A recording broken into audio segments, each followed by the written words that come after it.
Selamat malam teman-teman. Selamat malam, suara saya kedengaran? Suara saya jelas? Oke, baik. Selamat datang ya di sesi khusus hari ini ya, di mana hari ini kita akan belajar tentang sesuatu yang sangat menarik ya, itu adalah blockchain. Anda ini pemegang Nagaya, betul ya? Pemegang Nagaya harus paham apa itu blockchain dan bagaimana cara kerjanya. Nah, itulah yang akan kita pelajari sama-sama. Salam kenal bagi Anda yang pertama kali masuk, bagi Anda yang sudah mengikuti pertemuan Nagaya setiap minggu ya, rutin. Salam kenal juga, selamat datang ya. Beberapa dari Anda saya sering lihat setiap ada pertemuan Nagaya pasti rajin ya. Saya ucapkan terima kasih ya, dan bagi yang baru masuk saya ucapkan selamat datang untuk menjadi bagian dari keluarga besar Nagaya. Nah, sebelum kita mulai sesi hari ini, izinkan saya memperkenalkan diri. Nama saya Dani, saya dari manajemen Nagaya ya. Tugas saya adalah memberikan training melalui digital media seperti yang Anda lihat hari ini ya. Nah, dan social media dan sebagainya itu adalah departemen saya dan tim. Nah, ya, jadi bagi yang sudah mengikuti sesi Nagaya rutin, ya, yang dari manajemen, yang dari perusahaan, pasti sudah bosan melihat saya. Mudah-mudahan belum ya, tapi kalau sudah bertemu setiap minggu, kekeluargaannya pun sudah terjalin, betul tidak? Ya, walaupun belum bertemu dengan secara pribadi ya, karena di berbagai tempat itu masih banyak yang ditutup, namun kekeluargaan kita tetap terjalin sebagai keluarga besar Nagaya. Kita sama-sama ya, kita bergotong royong sebagai satu keluarga agar kita bisa membangun Nagaya ini ya, anak kita bersama, untuk bisa mensejahterakan sebanyak-banyaknya orang, betul? Setuju ya? Nagaya ini bukan cuma punya Pak Yohanes, bukan cuma punya kami, tapi juga punya Anda. Jadi kita sama-sama memberikan edukasi yang baik dan benar, memberikan aset jangka panjang yang bisa mensejahterakan bukan cuma untuk 1-2 tahun, tapi untuk bertahun-tahun ke depan. Amin ya. Oke, baik ya. Seperti yang tadi sudah saya sampaikan, hari ini kita akan berbicara tentang blockchain.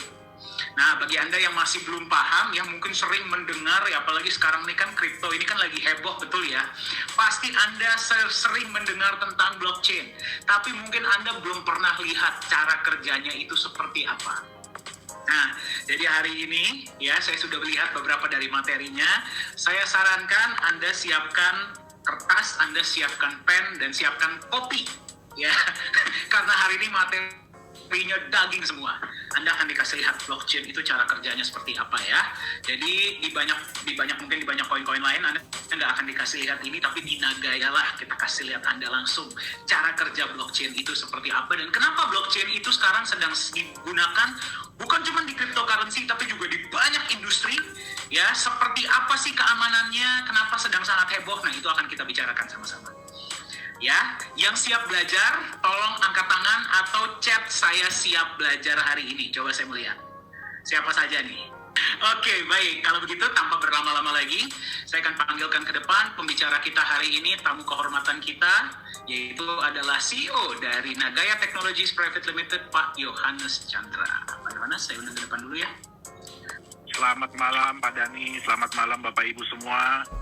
Iya. Selamat malam Pak, bagaimana kabarnya Pak? Baik. Kayaknya kita harus ini lagi Pak Dani nih. Kayaknya kita harus kirim email lagi nih ke Zoom nih. Kayaknya kita punya ruangan lagi cuma 100. Iya, padahal kita sudah cek tadi 500 ya. Iya. Iya, berarti memang ada kendala di Zoom. Ya, jadi bagi yang masih belum bisa masuk karena terpentok pesertanya full ya, nanti rekamannya akan kita berikan. Jadi tolong suruh mereka standby. Kalau memang ada tempat akan langsung bisa masuk ya. Jadi silakan standby saja di waiting room. Ya, silakan Pak Yohanes. Ya, baik. Selamat malam Bapak-bapak, Ibu-ibu. Ya, ini senang nih bisa kembali melihat wajah-wajah para holder Nagaya nih. Ya, saya mohon maaf karena belakangan ini nggak terlalu sering ya bisa muncul di sesi Zoom. Ya, karena saat ini memang prioritas saya pribadi itu lebih ke ngurusin tentang project. Ya, terutama mungkin udah beredar banyak kabar ya. Jadi kabarnya udah duluan sebelum manajemen nih, bahwa kalau nanti Nagaya sudah terjual 6 juta, ya kita akan memulai project kita yang kedua. Jadi memang sudah ada beberapa project yang kita evaluasi, kita pantau, dan ya berarti kita harus siap-siap. Kenapa? Karena ini udah hampir 5 juta ya. Mudah-mudahan dengan bantuan Bapak Ibu juga di sini semua, dengan bantuan para holder Nagaya, kita bisa secepat mungkin mencapai penjualan yang 6 juta. Ya, supaya kita bisa merasakan apa itu benefit sebulan 2 kali ya. Nah, sebulan sekali aja udah senang, apalagi sebulan 2 kali gitu kan. Nah, bukan cuma Bapak Ibu yang senang, kami dari manajemen pun senang ya. Nah, jadi pada hari ini kita akan membahas tentang apa sih itu blockchain. Ya, saya mungkin nggak akan terlalu teknis ya. Jadi kalau terlalu teknis juga, saya yakin nanti yang Pak Dhani bilang, saya ngobrol sama Pak Dhani aja soal blockchain aja, kadang-kadang dia kabur. Ya, jadi tengah jalan lagi ngobrol, lagi kasihan apa, dia kabur. Kenapa? Palanya pusing katanya. Ya, jadi saya akan berusaha sebisa mungkin, sebaik mungkin untuk menjelaskan ini dengan bahasa yang umum. Ya, nah jadi selama ini selalu kita itu mengkaitkan cryptocurrency itu dengan blockchain. Ya, kita selalu mengkaitkan cryptocurrency itu dengan blockchain. Karena memang sebenarnya blockchain itu adalah salah satu bagian, ya, salah satu teknologi yang dipergunakan di dalam cryptocurrency atau crypto aset, ya. Tapi kalau dibilang bahwa blockchain sama dengan cryptocurrency kurang tepat. Ya, kenapa? Karena sebenarnya cryptocurrency itu dia bukan hanya menggunakan teknologi blockchain, tapi ada teknologi lain yang dipakai, ya, itu oleh leluhur. Ya, kalau kita bisa bilang leluhur, kenapa? Karena kita sampai saat ini nggak tahu orangnya siapa, ya, orangnya di mana, bentuknya seperti apa, itu yang namanya Satoshi Nakamoto. Oke, nah jadi saya mohon maaf ya nanti kalau kepala saya suka nengok ke kanan kemana, karena saya mengoperasikan 2 komputer nih saat ini. Ya, saya mengoperasikan 2 komputer untuk bisa menunjukkan kepada Bapak Ibu seperti apa sih cara kerja dari sebenarnya nggak tepat kalau dibilang dari blockchain ya, tapi dari cryptocurrency yang mau kita bahas pada hari ini.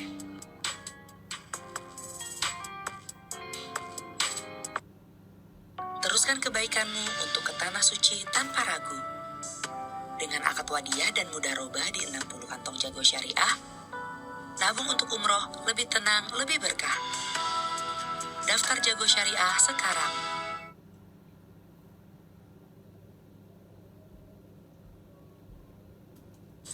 Dek, boleh minjem duit nggak? Anak gue kan mau kuliah, tapi duitnya nggak ada.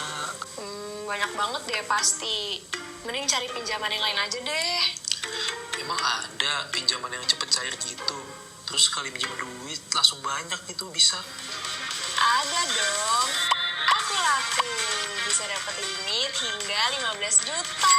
Terus cairnya juga cepet banget. Dalam 5 menit aja bisa langsung cair deh tuh. Dan juga pelunasannya bisa dicicil hingga 1 tahun. Wah, beneran nih. Gue coba ya. Aku Laku Paylater telah berizin dan diawasi oleh Otoritas Jasa Keuangan.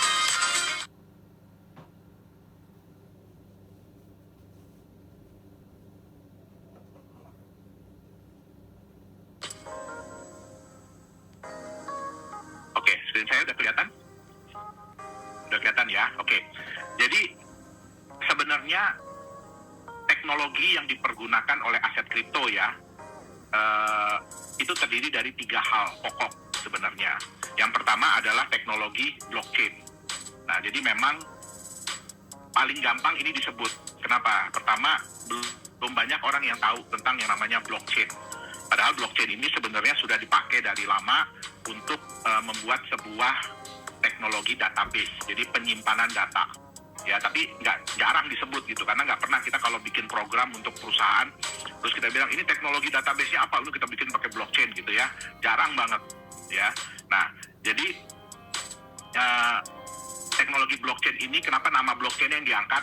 Karena teknologi ini belum pernah dikenal orang. Ya, jadi kalau kita bilang, oh ini teknologi decentralized network dan distributed ledger, aduh, nyebutnya panjang banget, ya, bisa belibet-libet lidah kita, ya. Nah, terus yang ketiga adalah teknologi kriptografi atau enkripsi. Nah, kriptografi ini juga sebenarnya adalah teknologi yang lama, ya. Nah, sekarang kita coba bahas satu persatu ya. Nah, sebenarnya seperti apa sih, ya, proses, seperti apa proses transfer atau proses perpindahan kripto aset, ya, itu seperti apa sih prosesnya? Oke, nah yang pertama itu adalah pembuatan transaksinya. Jadi contoh, saya ingin mengirim Nagaya kepada Pak Dhani. Ya, artinya apa? Saya akan menciptakan sebuah transaksi. ya dari account saya kepada account Pak Dhani yang jumlah Nagaya yang akan ditransfer sejumlah X, ya. Nah, kemudian transaksi ini ya akan dikirimkan, jadi akan di-broadcast, akan disebarkan kepada semua network yang ada. Ya, nanti saya kasih lihat apa sih sebenarnya network, apa sih itu sebenarnya node gitu ya. Nah, ini akan dikirimkan kepada semua node yang ada. Jadi tahu bahwa ada si A kirim ke si B sejumlah X. Tapi mereka nggak tahu bahwa A itu adalah saya, B itu adalah Pak Dhani. Ya, sejumlah X. Oke? Nah, kemudian node-node ini ya atau network ini mereka akan memverifikasi. Boleh nggak si A tadi, yaitu saya, mengirim sejumlah X tadi? Itu yang paling penting. Ya, boleh nggak si A ngirim sejumlah X? Ya, takutnya dia nggak punya itu saldonya, dia nggak punya itu balance-nya dia nggak punya. Nah, jadi itu yang diperiksa. Kalau node-node tadi setuju bahwa si A ini boleh melakukan transaksi, maka transaksi ini akan dimasukkan bersama dengan transaksi-transaksi yang lain ke dalam sebuah blok. Ya, jadi bayangkan itu kotak, ya di dalamnya itu ada transaksi banyak. Itu dia. Oke. Nah, kemudian blok ini ya akan divalidasi. Nah, siapa yang memvalidasi blok ini? Itulah yang disebut dengan miners. Ya, dia yang disebut dengan miners, yang menambang. Nah, setelah ini divalidasi, dia akan ditambahkan atau disambungkan dengan blok-blok yang sudah terjadi sebelumnya. Nah, setelah itu blok yang baru ini akan di-broadcast lagi, jadi akan dikirimkan lagi, jadi disebarkan lagi kabarnya. Teman-teman, ini ada blok baru loh yang muncul, ya, tolong ditambahin di catatan Anda. Nah, setelah itu barulah transaksi itu dinyatakan selesai atau komplit.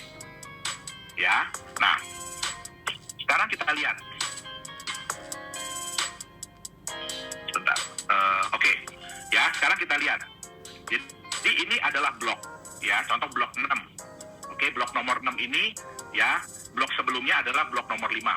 Ini berisi transaksi yang pertama, kedua, ketiga, keempat, kelima, keenam, ketujuh, kedelapan. Nah, kemudian nyambung ke blok ke-7 transaksinya begini, nyambung ke blok ke-8 transaksinya begini. Ya. Nah, sekarang kita lihat nih. Di blok sebelumnya, ya, di blok sebelumnya anggap ini ada transaksi A kirim ke B sejumlah 15. Ya, A kirim ke D sejumlah 10. A kirim ke C sejumlah 15. A kirim ke F sejumlah 12. A kirim ke B sejumlah 12. Ya, di dalam blok itu tidak ada yang namanya saldo akhir. Jadi beda ya sama bank ya. Kalau bank kan, Bapak Ibu kalau lihat laporan bank kan ada transaksi kredit, debit, balance, ya, saldo. Ya kan? Nah, selalu begitu kan? Nah, di cryptocurrency, di teknologi yang dipakai cryptocurrency itu tidak ada. Balance terakhir itu nggak ada. Jadi cuma A kirim ke B 15, A kirim ke D 10. Nah, sekarang kita lihat. Pada saat di blok nomor 6, ya, nah ini transaksi ini dikotakin, ya, itu namanya satu blok. Nah, di transaksi nomor 6, muncullah transaksi-transaksi seperti ini. B ke C, B kirim ke C 15, ya. Nah, dia akan ngecek blok sebelumnya. Kan tadi A ke B terima 15, terus A kirim lagi ke B terima 12. Artinya B itu di blok terakhir punya 27. Ya. Nah, di sini di blok yang nomor 6 ini, ya, B kirim ke C sejumlah 15. Berarti boleh kan? Ya kan? Kenapa? Dia punya 27, dia mau kirim 15, berarti boleh. Terus kemudian D kirim ke F 2. Dilihat, di blok sebelumnya D ada terima 10. Berarti cukup, dia punya cukup saldo untuk kirim 2 ke si F. Nah, kemudian B ke E kirim 5. Tadi lihat, B udah kirim ke C 15. Sekarang B kirim ke E 5. Oke, dilihat sampai blok sebelumnya, oh ternyata dia punya 27. Sampai blok sebelumnya dia punya 27. Di sini dia keluar 20. Berarti boleh. C ke F kirim 7. Ya, F ke B kirim 10. Kalau semua transaksi ini ya dinyatakan oke oleh semua node, maka transaksi ini akan dibuat ke dalam satu blok. Ya, nah sekarang kita lihat di blok ke-7. Ya. ada D kirim ke A 5. Ya. Nah, si not ini kan gini, not ini kan distributed ledger ya, jadi artinya semua not akan pegang pembukuan. Jadi bayangkan Bapak Ibu itu pegang pembukuan, ya, bahwa ada si A kirim ke si B tanggal sekian berapa, terus ini kirim ke ini berapa, ini kirim ke ini. Nah, begitu ada transaksi masuk, otomatis Bapak Ibu ngitung sampai ke awal. Ya, buka lagi bukunya sampai ke depan. Dilihat, oh, D kirim ke A 5. Nah, kita lihat dari transaksi sebelumnya. D di sini terima 10. Di sini keluar 2. Berarti masih ada sisa 8. Boleh nggak dia kirim 5? Boleh. Oke. D kirim lagi ke B. Ya. Ini kan 8 kurang 5, dia masih ada sisa 3. Berarti dia mau kirim 1. Boleh nggak? Boleh. Ya. F kirim ke E. Nah, di sini kita lihat. F terima 12. Keluarnya 10. Berarti dia ada sisa 2. Kalau dia mau kirim 1, boleh nggak? Boleh. Ya. B kirim ke F 7. Boleh juga. Oke. Nah, karena semua transaksi ini dinyatakan oke oleh not-not tadi, maka akan dimasukkan ke dalam sebuah blok. Ya, kemudian diverifikasi, dihitung blok ini oleh miners. Ya, kalau sudah oke, dia akan jadi satu blok yang tetap. Sekarang kita lihat blok ke-8. Ya, B mau kirim ke D 5. Hitung lagi dari awal. Boleh nggak dia kirim 5? Oh, boleh. E mau kirim ke C 4. Ya, ngitung lagi, si E ini boleh nggak ngirim ke 4? Nggak boleh. Sekarang kita lihat si D. D mau kirim ke F4. Ya, kita lihat. Di blok yang pertama, yang blok awal paling awal, D terima 10. Di blok yang kedua, D keluar 2. Berarti tinggal 8. Di blok yang ketujuh ini, ini blok ke-7, keluar 6. Jadi masuk 10, udah keluar 2, tinggal 8. Keluar 6, tinggal 2. Dia di sini mau kirim 4. Boleh nggak? Dia cuma tinggal sisa 2, dia mau kirim 4. Nggak boleh. Makanya yang atas 2 dikasih tanda hijau, artinya oke. Yang bawah dikasih tanda merah. Artinya apa? Ini transaksi tidak boleh terjadi. Dan transaksi ini akan ditolak atau dihapus. Jadi yang masuk di blok hanya 2 transaksi yang ada di awal. Nah, oke. Jadi, kenapa disebut blockchain? Kenapa? Karena blok yang terjadi itu tidak bisa lepas dari blok-blok yang sebelumnya. Ya, jadi data-data blok yang sebelumnya itu akan diperhitungkan untuk menentukan apakah transaksi itu boleh terjadi atau tidak. Oke, nah itu yang namanya disebut dengan blockchain. Ya, nah, oke. Sekarang kita lihat, ya, apa aja sih? Agak lama nih yang mau putar satunya. Ya, apa aja sih yang diperhitungkan atau yang miners itu perhitungkan ya? Nah, Bapak Ibu bisa lihat ya. Di sini ada yang namanya teknologi kriptografi. Ya, ada yang namanya teknologi kriptografi. Apa itu teknologi kriptografi? Tadi yang namanya A kirim ke B sejumlah sekian, B kirim ke C sejumlah sekian, C kirim ke siapa sejumlah sekian. Itu nggak kelihatan kata-katanya seperti itu. Tapi kata-kata itu akan dibuat menjadi angka dan huruf yang acak. Nanti saya kasih lihat, angka dan huruf yang acak. Ya, nah Bapak Ibu lihat di sini ya. Ini ada proses transaksi nomor 0. Kemudian ada transaksi nomor 1, transaksi nomor 2, transaksi nomor 3. Ya, saya mohon maaf kalau yang pakai handphone mungkin tulisannya jadi kecil banget. Ya, nah dari setiap transaksi ini yang saya bilang tadi ya, nggak mungkin ditulis John kirim ke Dani sekian gitu, nggak mungkin.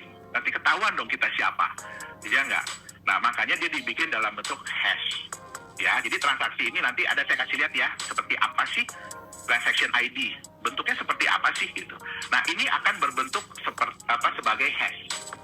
Ya, nah dari hash ini nanti ada penggabungan sehingga menghasilkan hash dasar. Jadi dari semua itu digabungkan jadi hash dasar.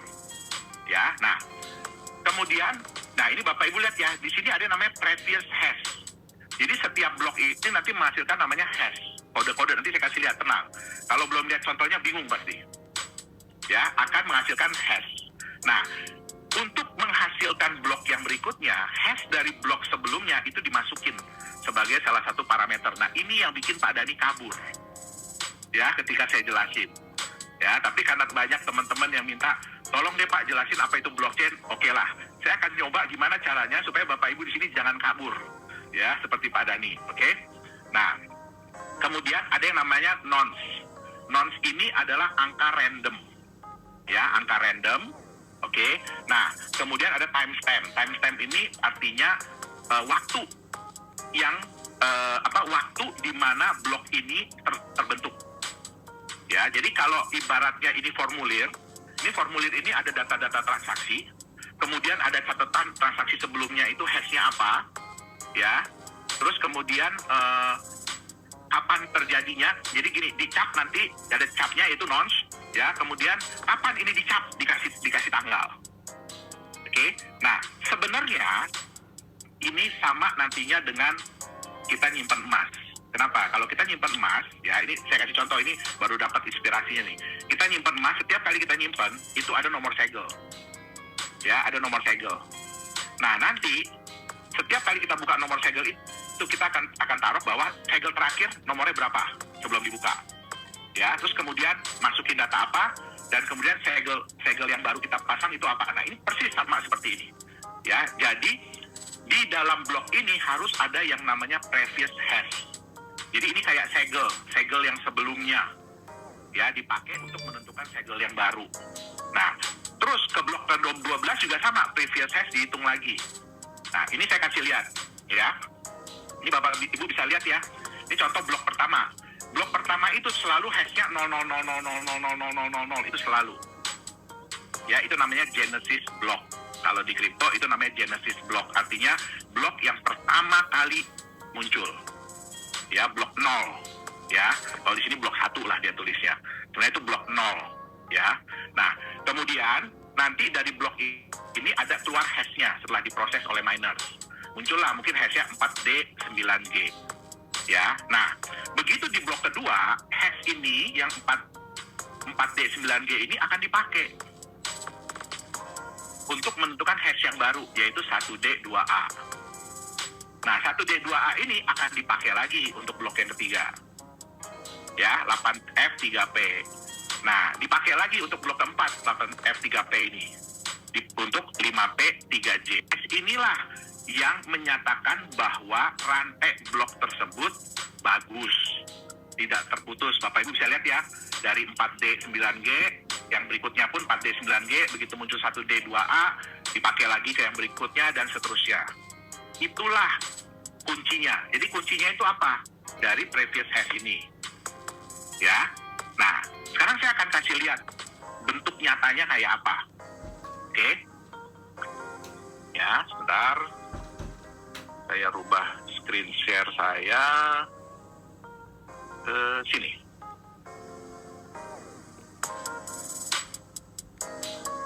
Ini bentuk nyatanya blockchain nih berarti Pak Yohanes. Betul. Ya, jadi gini, untuk melihat sebuah pergerakan dari sebuah blockchain, ya itu ada yang namanya block explorer. Ya, kenapa? Kalau Bapak Ibu melihat dari angka-angkanya aja, itu pusing bacanya. Ya, kenapa? Karena ini bentuknya benar-benar cuma angka. Nah, yang bisa mentranslate atau mengartikan dari angka-angka tersebut itu adalah block explorer. Ya, kenapa? Tadi saya bilang kan hash tadi. Contoh John kirim ke Dandi sekian nagaya, itu bentuknya kayak apa gitu. Nah, sekarang kita lihat gini. Bapak Ibu bisa lihat di paling bawah kanan, ya.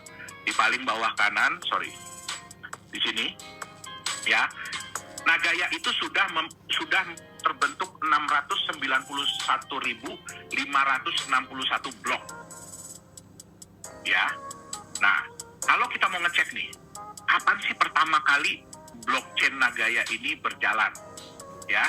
Kita masukin angka 0. Nah, oke. Ini adalah Genesis.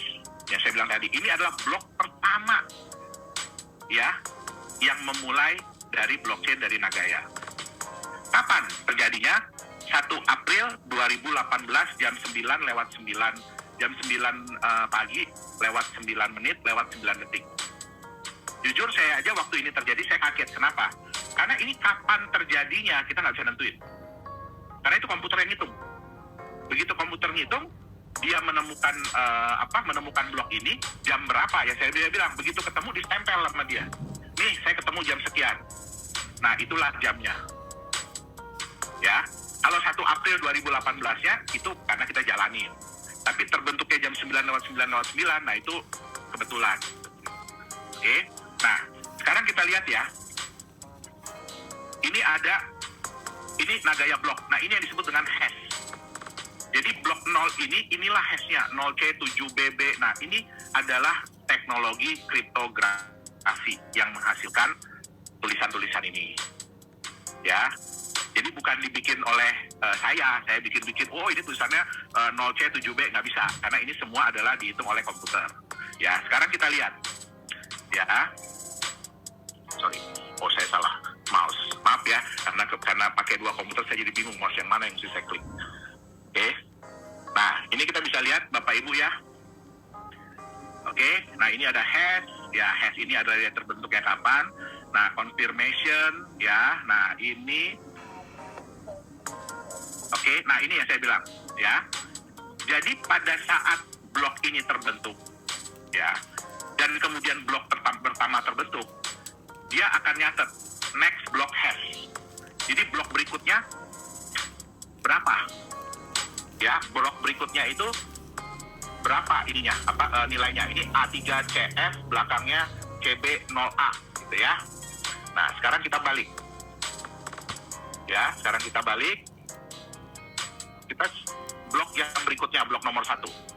Ini nomor 1 ya. Bapak Ibu lihat di sini A3CF CB0A. Nanti silahkan di rumah kunjungi nagaya.network ya. Silahkan dimain-mainin, nggak masalah Bapak Ibu. Jangan takut ya. Bapak Ibu mau ngetik apa aja di sini silahkan. Jangan takut, nggak akan meledak. Ya, nggak akan merusak juga blockchain dari Nagaya. Jadi silahkan aja. Ya, ini adalah hanya website informasi. Ya, jadi Bapak Ibu bisa lihat, oke, bahwa blok yang terbentuk setelahnya itu inilah hashnya. Oke. Nah, kemudian ya kita lihat ya, sebelumnya kan 07CB, 0C7B dan belakangnya B198. Ya. Nah, di blok yang pertama ini ada ditulis previous block. Jadi harus dicatat juga previous blocknya berapa? 0C7B, B198. Nah, kalau Bapak Ibu mau rajin, ya, blok nomor 2, catat lagi. Previous blocknya berapa? Next-nya berapa? Nah, samain. Sama nggak ini? Jadi inilah yang dibilang dengan chain. Ya, nyambung. Dia nyambung, oke? Nah, sekarang kita lihat, ya. Tadi kan ada beberapa hal yang dicatat di dalam blockchain ya. Kalau kita mau lihat, ini adalah transaksi nih. Jadi kalau di halaman pertama Bapak Ibu ada lihat, ini adalah transaksi. Di sini ada tulisan blok 691.521, 691.432, 432. Bukan berarti bloknya itu loncat-loncat. Tapi hanya blok yang ada transaksinya yang akan dicantumkan di awal sini. Ya, kenapa? Karena kan Nagaya juga belum terlalu banyak ya transaksi peer-to-peer ya. Jadi apa sih yang dicatat di sini? Itu adalah transaksi peer-to-peer. Jadi kalau Bapak, Ibu ngirim Nagaya ke orang lain, itu akan tercatat di sini. Ya. Nah, ini lihat. Untuk transaksi ini ada blok ya, 691432. Ini yang nomor 234 ini. Ini semua sama bloknya. Artinya apa? Di dalam blok nomor sekian, itu ada 3 transaksi yang terjadi. Oke? Dan ini adalah hash untuk transaksi yang bersangkutan. Jadi contoh gini. Ya, sorry. Bukan yang ini. Nih, yang ini. Ya. Nah, ini kalau Bapak Ibu lihat ya, ada transaksi. Ini sudah terkonfirmasi 131 blok. Artinya apa? Ini transaksi terjadi 131 blok sebelum transaksi yang terakhir. Oke. Nah, di sini ada address pengirim. Ini nggak penting dilihat, address pengirimnya nggak penting. Yang terpenting adalah address penerima. Ya, ini adalah address penerima. Ayo ngaku siapa yang punya address ini. Ya, jangan ngaku ya. Kita udah capek-capek bikin ini rahasia, jadi jangan ngaku. Oke. Nah, ini Bapak Ibu lihat ya. Bapak Ibu kan ingat ya, di back office Nagaya itu kan Bapak Ibu ada Nagaya Wallet Receive Address. Jadi address, alamat Nagaya kalau Bapak Ibu mau menerima Nagaya dari orang lain. Ya, inilah bentuknya seperti ini. Ya, jadi di sini nggak ada nama, nggak ada username. Ya, setiap orang itu punya address sendiri-sendiri. Oke. Nah, jadi kalau lihat di sini, ya ini transaction ID ini isinya apa? Nah, ternyata ada transaksi sebesar 10 Nagaya. Ya, kepada si ini. Nah, Bapak Ibu tahu nggak ini siapa? Nggak tahu. Makanya di teknologi aset kripto, teknologi cryptocurrency, itu ada yang namanya asas transparan tapi rahasia. Apa itu? Bapak Ibu bisa lihat bahwa ada transaksi ya yang masuk ke wallet ini. Sebanyak berapa? Tapi tahu nggak itu siapa? Nggak tahu. Yang tahu hanya yang ngirim dan yang menerima.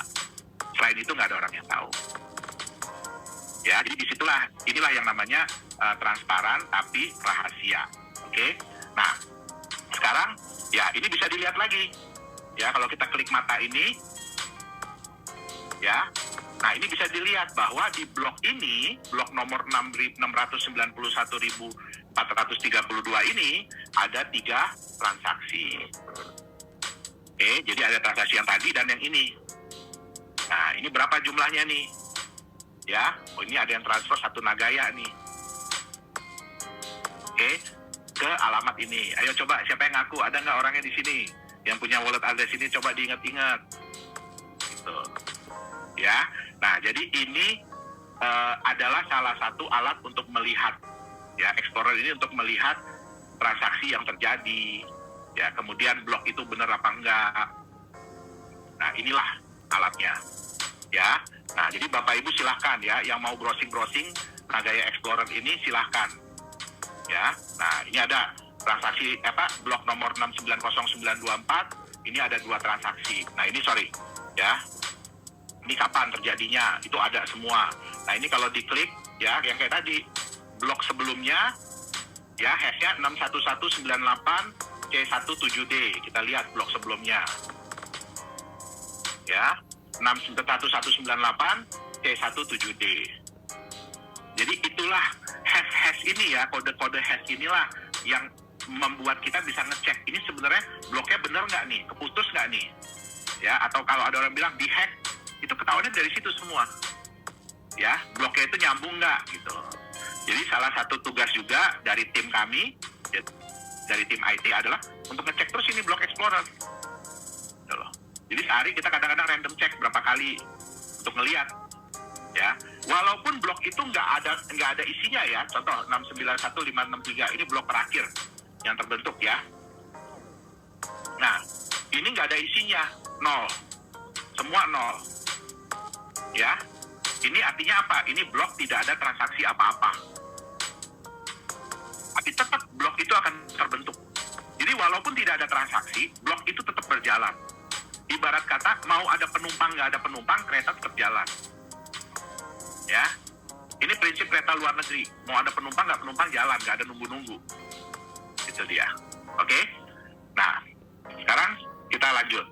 Ya. Nah, sorry. Bapak Ibu, jadinya sudah paham tentang blockchain? Ya, jadi siapapun ya Pak ya, sebenarnya ini bisa mengakses Block Explorer Nagaya dan mereka bisa melihat-lihat dan Betul. Oke.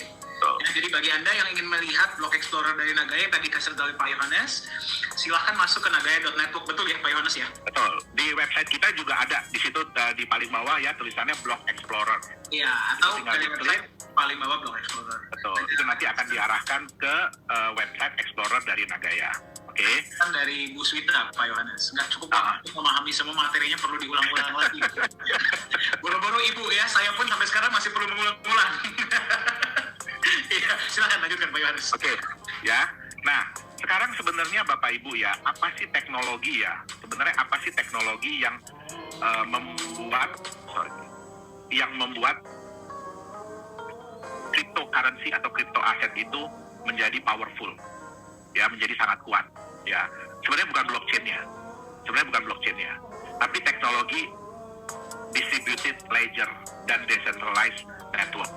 Itu adalah teknologi yang membuat Bitcoin itu atau cryptocurrency lain menjadi sangat powerful. Ya, kenapa? Ini saya kasih lihat. Teknologi network itu ada beberapa macam. Ya, yang pertama adalah teknologi centralized. Ya, centralized itu artinya apa? Setiap ada node, setiap ada komputer lah, kita bicara komputer ya. Setiap ada komputer itu akan nyambung ke satu komputer utama. Ya, Bapak Ibu bisa lihat ya. Jadi semua ini mereka cuma nyambung ke satu. Semua nyambung hanya ke satu komputer utama. Ya. Ini contohnya apa? Bapak Ibu kalau ada install aplikasi ya, yang depannya G, Y, G, B gitu ya. Nah, itu Bapak Ibu nyambung ke satu server, satu komputer utama dari mereka. Ya, itu yang namanya dengan centralized network. Ya. Nah, kemudian yang kedua, itu ada yang namanya bukan semi decentralized ya, tapi semi centralized. Contohnya apa?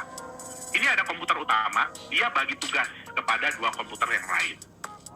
Ya, sehingga kalau ada komputer-komputer yang akan nyambung, itu nyambungnya ke salah satu aja, nggak kedua-duanya. Ya, bisa dilihat ya. Jadi ini nyambungnya ke sini, ini nyambungnya ke sini, ini nyambungnya ke sini, ini nyambungnya ke sini. Kalau ini nyambungnya ke sini. Nah, ini biasanya dipakai oleh perusahaan-perusahaan besar. Contoh kayak Facebook. Ya, kayak Facebook kalau Bapak Ibu nyambung dari Indonesia, Bapak Ibu itu akan nyambung ke server yang terdekat. Ya, jadi bukan ke server Amerika, bukan, server yang terdekat yang dimiliki oleh Facebook. Kalau Bapak Ibu lagi di Jepang, akan nyambung ke server yang terdekat dari Jepang di mana. Nah, jadi nggak nyambung ke yang di tengah langsung. Ya.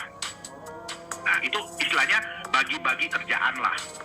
Itu sama kayak perusahaan bikin kantor cabang. Jadi nggak semua urusan harus ke kantor pusat. Kita ke tempat terdekat aja. Oke? Nah, yang ketiga, decentralized network. Apa itu decentralized network? Ya, ini ada satu komputer. Begitu ada komputer kedua yang nyambung, karena mereka baru berduaan, masih mesra ya, nempel aja berduaan gitu. Tapi begitu ada komputer ketiga yang nyambung, ya, komputer yang pertama tadi, komputer yang ini, dia akan kasih tahu, kita punya temen loh, bukan cuma saya loh di sini loh, kita ada temen nih satu lagi. Oh iya, yang ketiga ini akhirnya nyambung ke dia. Ini kayak apa Bapak Ibu? Ini nggak mirip cinta segitiga nggak? Kalau cinta segitiga tuh kayak gini, ya. Nah ini enggak, ini lain cerita. Ya, biar nggak bosen ya Bapak Ibu ya, mohon maaf ya, biar nggak bosen, biar nggak ngantuk gitu loh. Nah, bagaimana kalau ada komputer keempat yang nyambung? Begitu dia nyambung ke komputer pertama akan kasih tahu, kita punya dua teman lagi loh. Dia nyambung ke sini dan ke sini. Ya, ada komputer kelima, ada komputer keenam, komputer ketujuh, komputer ke-8, komputer ke-9, ke-10. Pertanyaan saya, siapa yang jadi sentralnya di sini? Nggak ada. Di sini tidak ada sentralnya. Kenapa? Karena satu komputer bisa terhubung ke banyak network. Ya, berapa banyak? Satu komputer bisa nyambung ke berapa banyak? Tergantung yang punya komputernya. Standarnya adalah 5 koneksi. Itu standarnya.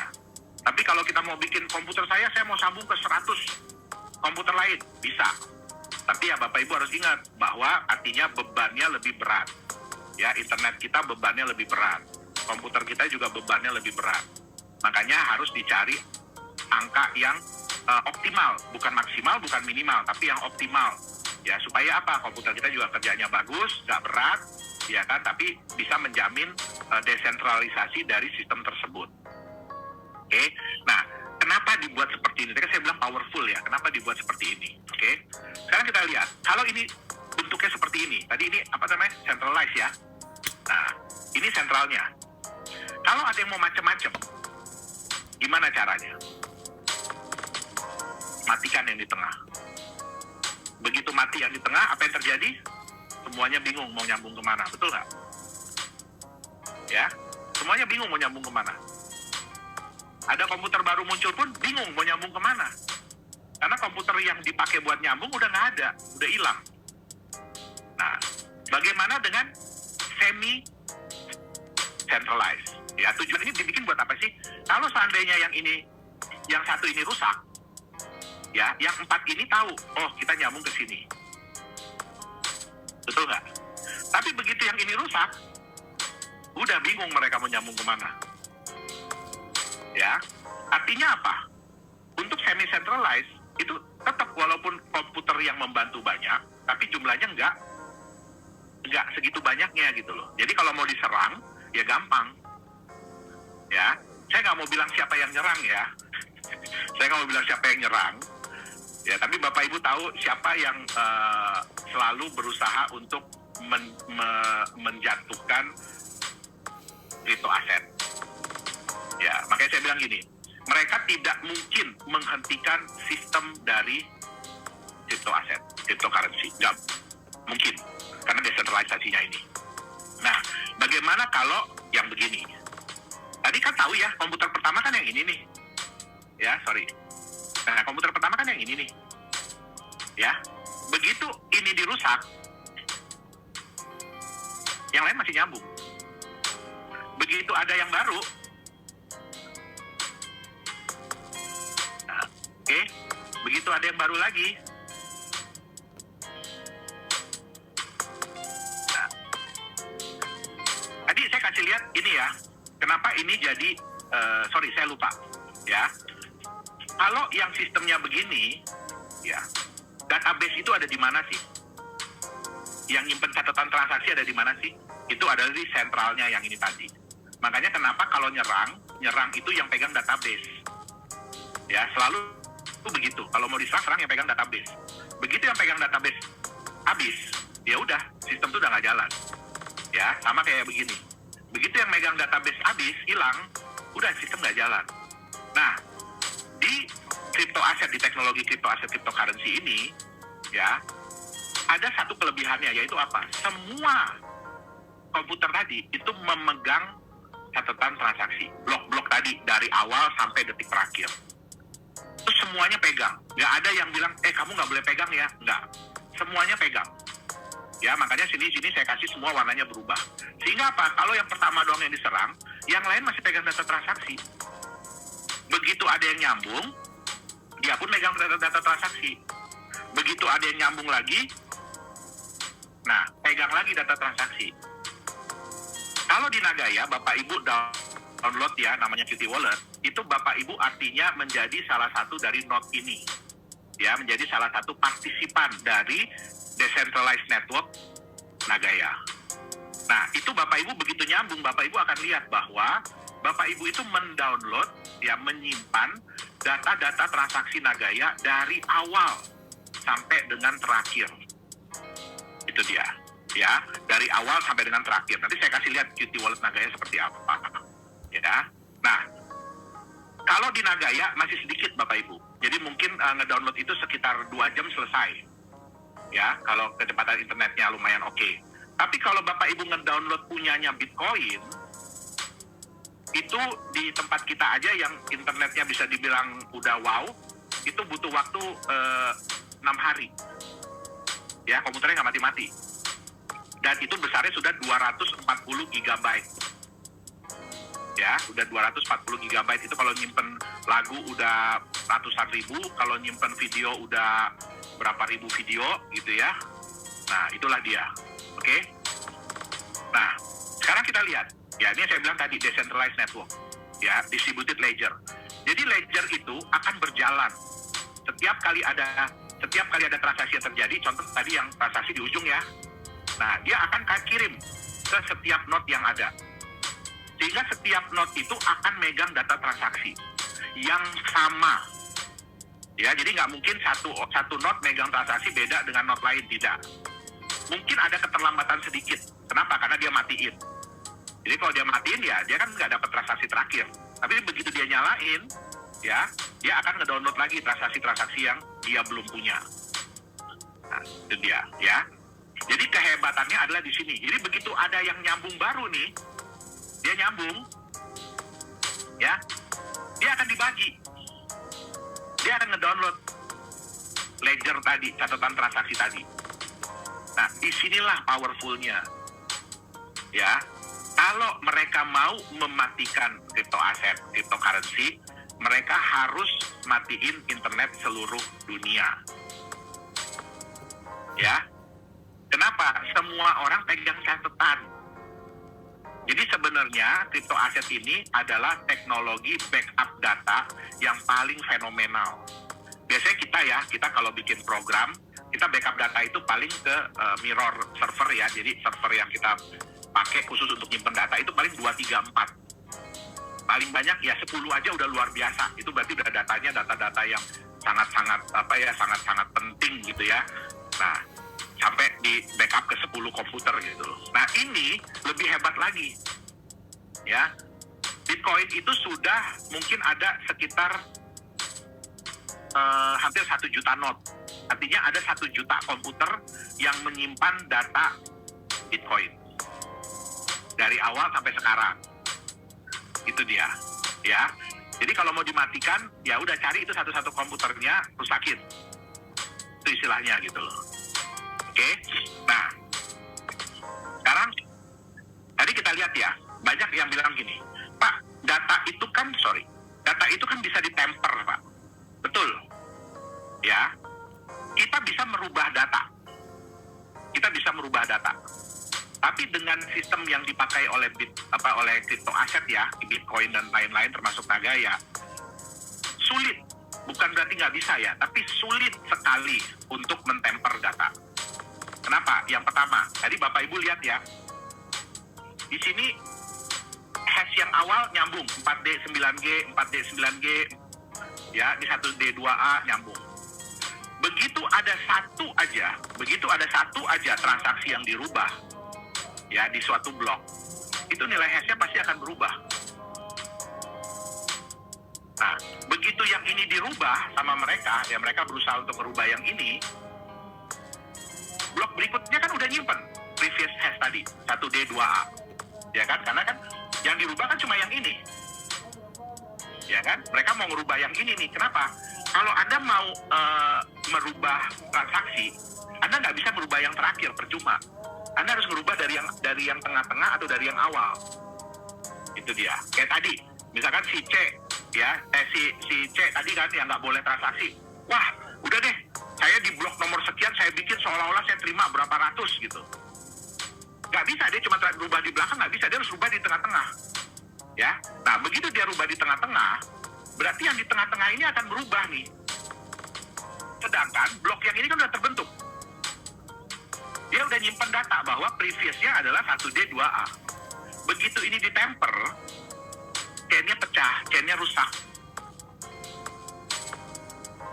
Ya, chain-nya rusak, dan ini membuat dia harus menghitung ulang.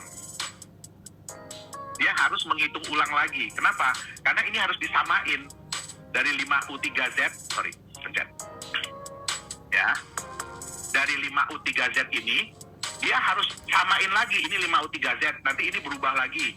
Ya, ini disamain lagi, ini berubah lagi, dan terus ke belakang.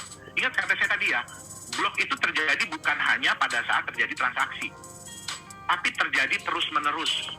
Kalau di Bitcoin diharapkan setiap 10 menit. Kalau di Nagaya diharapkan setiap 2,5 menit. Itu dia, ya. Jadi, jalan terus dia. Suka nggak suka, ada nggak ada, jalan terus. Gitu, oke? Jadi otomatis kalau dia mau mentemper, ya, dia butuh teknologi yang sangat-sangat tinggi, sangat-sangat cepat untuk bisa ngalahin blok-blok yang udah terjadi. Yang pertama, kenapa dia sulit. Yang kedua, ya, ini Bapak Ibu lihat, ya, ini ada node nomor 1, node nomor 2, nomor 3, dan nomor 4. Nah, yang nomor 4 ini mau ngebandel nih ceritanya. Ya, dia mau mentemper, dia mau ngerusak transaksi yang ketiga yang di bawah ini nih, yang saya kasih tanda orange. Mudah-mudahan kelihatan ya. Nah, karena ini berubah, otomatis hash-nya berubah. Ya, yang di atasnya jadi oranye. Otomatis atasnya lagi berubah. Otomatis atasnya lagi berubah. Otomatis kotak gedenya berubah. Ya, otomatis blok berikutnya pun berubah. Begitu blok berikutnya berubah, ingat ya, ini kan dicek sama yang lain. Betul nggak? Kok beda ya? Kok dia beda sendiri nih datanya? Apa yang terjadi? Biasanya IP address ini akan diblokir. Ya, jadi dinyatakan bahwa ini ada orang yang mau curang. Jadi itu sebabnya semakin banyak node, semakin banyak yang akan memverifikasi data.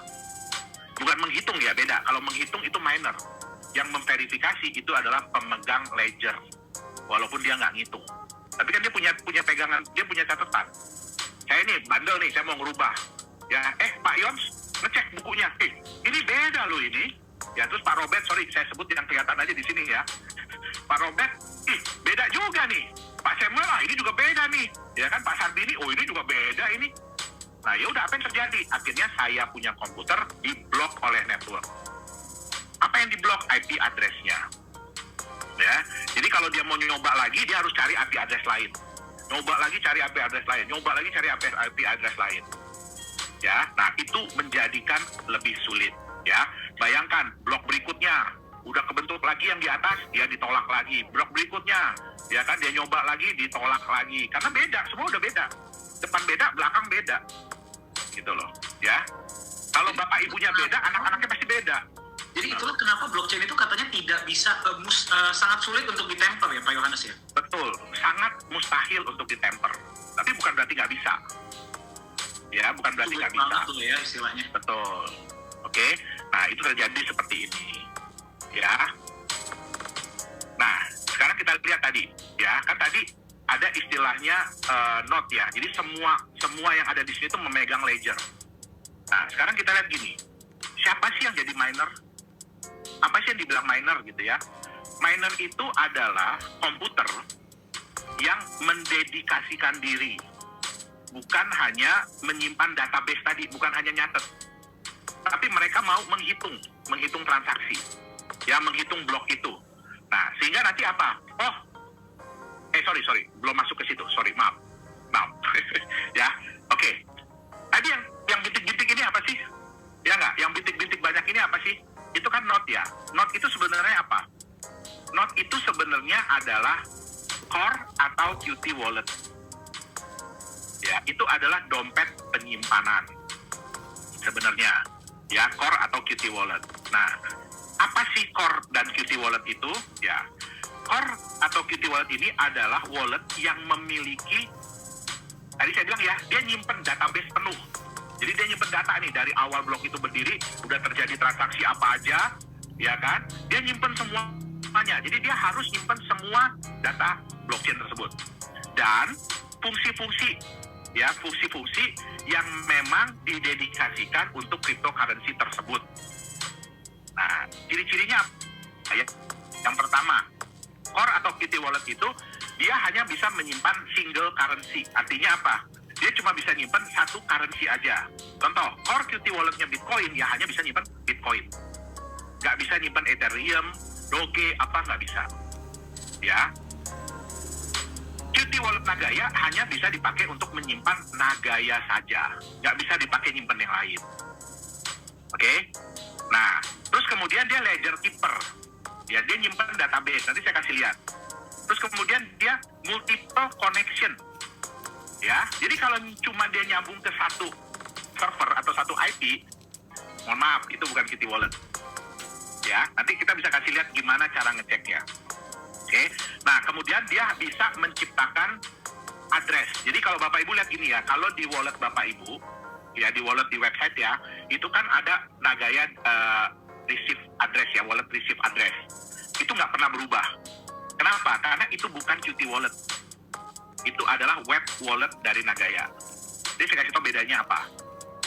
Ya, kalau di Qt wallet Nagaya bisa menyimpan banyak sekali address. Bisa create banyak sekali address.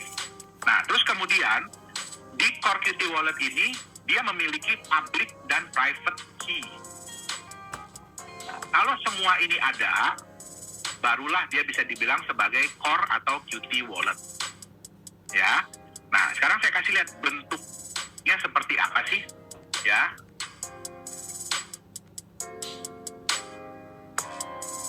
Oke, saya sharing screen.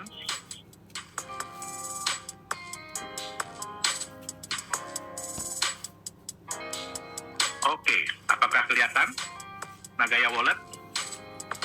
Ya, di sini sudah ada beberapa orang ya yang pernah mendownload. Saya nggak tahu masih punya apa enggak.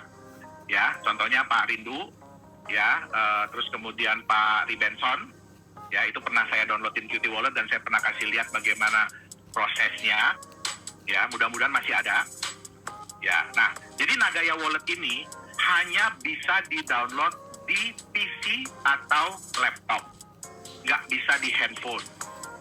Ya, nggak bisa di handphone. Dia hanya bisa berjalan di Windows, Mac OS, sama Linux. Ya, jadi nggak bisa di handphone. Jadi kalau dia bilang ini Qt Wallet, Core Wallet, ya, yang di handphone, bukan. Itu bukan Core Wallet, bukan Qt Wallet. Sama kan kita ada Nagaya Wallet ya, yang bisa di-download di Android ya, itu bukan Qt Wallet. Ya, Qt Wallet hanya bisa di-download di laptop atau PC. Ya, nah sekarang kita lihat tadi satu ya. Di sini kelebihannya yang pertama, Bapak Ibu lihat, di sini ada yang namanya receipt. Ya, ini ada, ini no label, masih no label, adresnya ini, Yohanes, ini saya pakai nama saya, adresnya ini. Ya, kemudian saya kasih lagi, misalkan saya mau create lagi nih, ya, Dani. Oke, muncul lagi nih, Dani, adresnya beda lagi. Ya, saya mau bikin lagi, ya, Pak Yons Manado. Ya, muncul lagi nih, Pak Yons punya nih. Nah, ini fungsinya apa? Tadi Bapak Ibu tahu kan ya, bahwa di sistem dari crypto aset ini adalah transparan tapi rahasia ya. Nah, saking rahasianya nih, kadang-kadang kita nggak tahu siapa yang ngirim kita. Ya, kita nggak tahu siapa yang ngirim kita nih. Nah, bagaimana caranya kita tahu? Kalau dia nggak laporan nih, misalnya Pak Dani nih, ya saya kasih cuma semua nih yang no label nih. Ya, yang paling atas nih saya kasih ke Pak Dani, saya kasih ke Pak Yons, saya kasih ke Pak Samuel, saya kasih ke Pak, karena kebetulan namanya sama, Yohanes Chandra itu ya. Nah, saya kasih semua ke situ. Ya, begitu ada yang ngirim ke saya, ya masuk nih di address ini, saya jadi bingung, ini siapa yang ngirim? Betul nggak? Ini siapa yang ngirim? Nah, makanya di sini saya bisa create, ya, saya bisa create, ya, banyak sekali. Jadi kalau buat Pak Dani saya kasih yang ini. Nih Pak Dani, kalau mau kirim Nagaya ke saya pakai address yang ini ya. Begitu masuk, dikasih tahu, oh ini masuk untuk wallet Dani. Artinya apa? Oh ini yang ngirim Dani. Atau ini Pak Yons Manado, ya, saya kasih yang ini. Supaya saya tahu, oh kalau nanti ada yang masuk ke sini berarti yang ngirim pasti Pak Yons, karena nggak mungkin orang lain tahu. Gitu loh. Nah, saya bikin lagi Pak Samuel, ya. Samuel. Saya kasih lagi ke Pak Samuel. Berapa banyak yang bisa dibikin di sini? Sebanyak-banyaknya. Bapak Ibu bisa Google ya di internet ya. Possibility Bitcoin address possibility. Kenapa saya nggak mau nyebutin? Karena panjang banget. Angkanya itu panjang banget.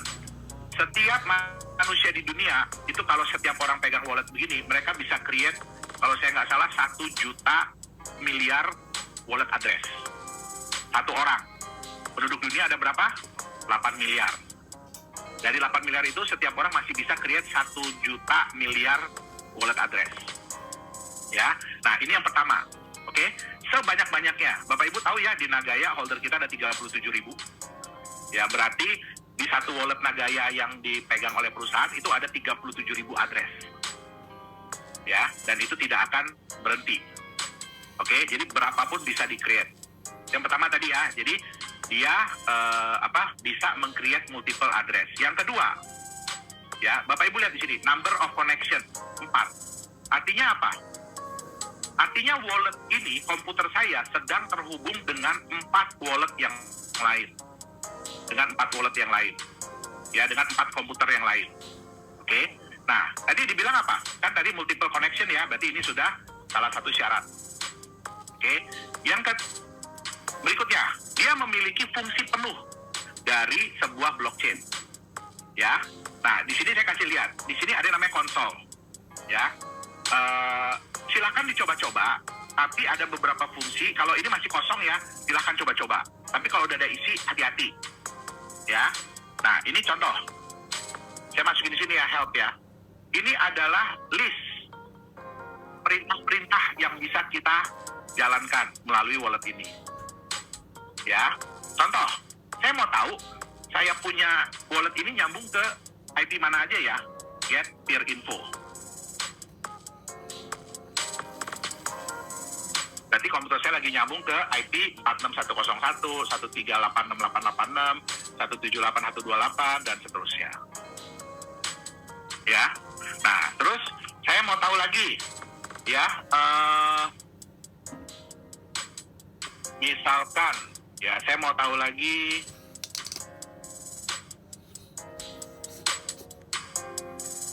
ini get block. Tapi ini saya harus buka ini dulu sebentar ya. Saya harus buka Nagaya Network kita lagi.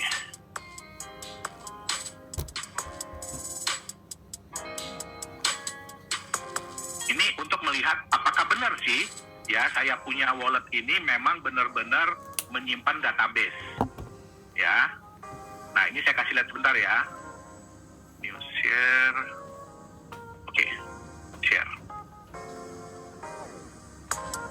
Oke ya. Nah, ini saya buka blok nomor 691.521 ya. Kan ada 2 transaksi nih. Ya, nah ini kan hash-nya. Tadi kan ingat ya, setiap blok ada hash. Nah, ini saya copy. Ya. Sekarang saya buka, ini kesulitan kita juga tadi kalau mau demo pada nih. Karena nggak bisa split screen. Ya. Nah, saya masukin di sini nih. Oke. Tadi perintahnya adalah get block. Ya. Terus hash-nya. Nah, ini Bapak Ibu bisa lihat ya. Ini hash-nya, confirmation-nya udah 61. Tadi height-nya 691.521, betul ya?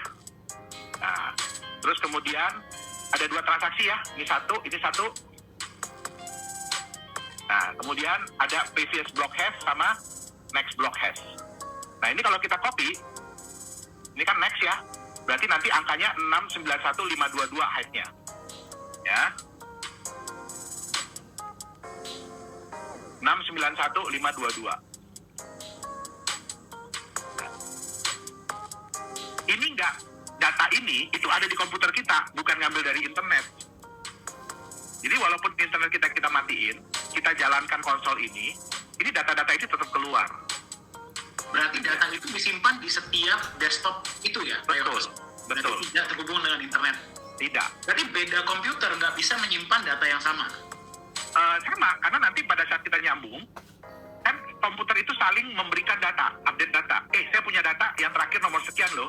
Saya punya cuma nomor sekian nih. Jadi dikirimin lah. Tapi satu node tidak bisa diwakilkan oleh komputer lain ya berarti ya? Satu node itu fokus satu komputer ya? Betul. Nah, tadi di sini kan ada yang namanya private key ya, ingat ya Bapak Ibu ya. Nah, ini private key ini sangat penting ya. Kenapa saya bilang private key ini sangat penting ya? Ini adalah kayak kita punya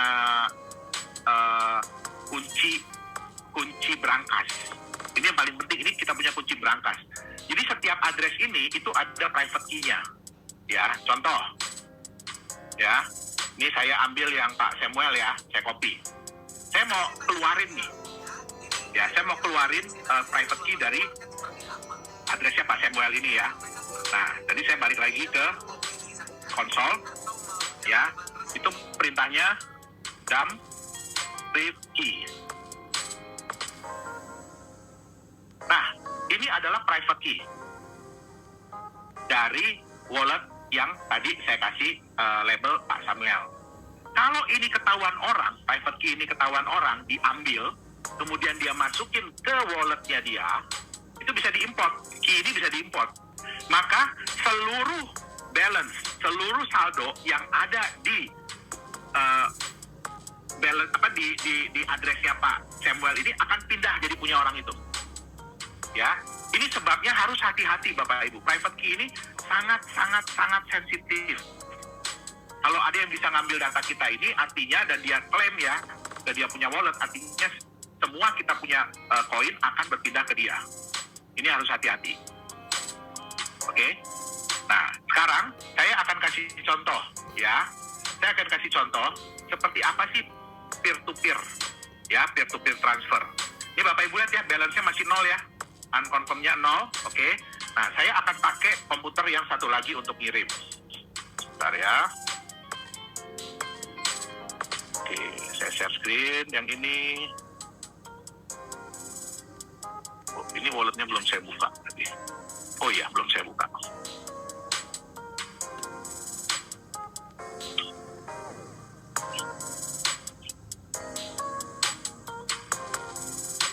Nah, Bapak Ibu bisa lihat ya. Itu tadi ada tulisan 3 hours behind ya. Artinya apa?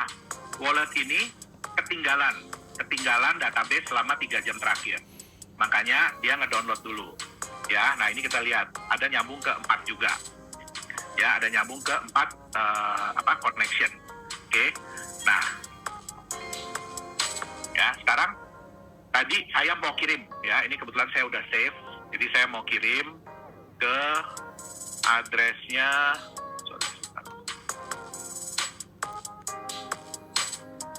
Waduh, belum saya save ternyata. Bentar ya, saya lihat dulu di komputer yang satu lagi.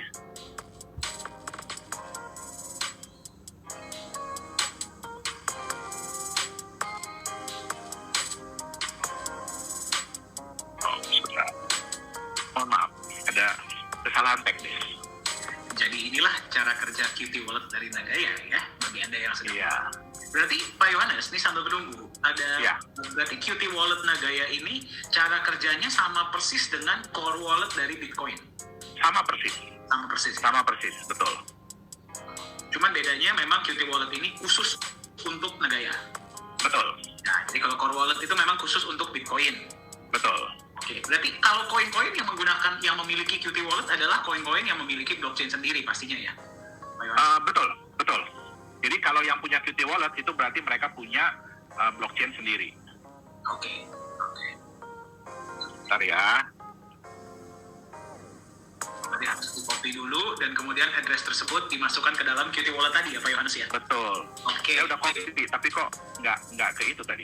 Oke, nah sambil menunggu, nah bagi Anda yang masih semangat ya, ya hari ini kita belajar tentang benar-benar daging semua, bukan cuma daging, kita lihat langsung cara kerja dari blockchain dan blockchain Nagaya itu seperti apa ya. Sambil kalau memang Anda punya pertanyaan, silakan gunakan fitur chat, mungkin nanti setelah ini kita akan menjawab sekitar, ya kita lihat waktu ya, mungkin sekitar 3 atau 4 pertanyaan, jadi silakan dikirimkan.